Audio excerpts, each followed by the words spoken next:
মিষ্টি জাতীয় খাবার পছন্দ করে না এমন খুব কম মানুষই আছে।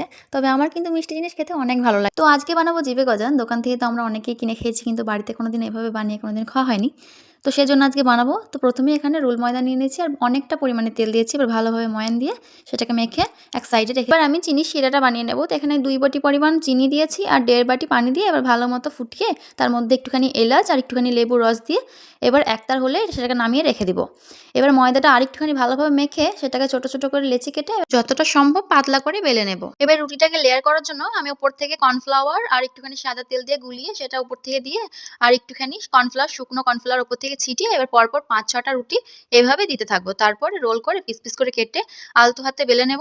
হালকা গরম তেলে আস্তে, আস্তে মচমচে করে ভেজে নেব। তারপরে যে চিনির শিরাটা করে রেখেছিলাম সেটার মধ্যে দিয়ে ৫ মিনিট মতো ভিজিয়ে রেখে দিয়ে উঠিয়ে নিলেই হয়ে যাবে। দোকানের থেকে অনেক সুন্দর জিবে এইভাবে বানালে আর দোকান থেকে কিনে খেতে ইচ্ছে করবে না। যদি ভিডিওটি একটু ভালো লাগে পাশে থাকবেন। ধন্যবাদ। আল্লাহ হাফেজ।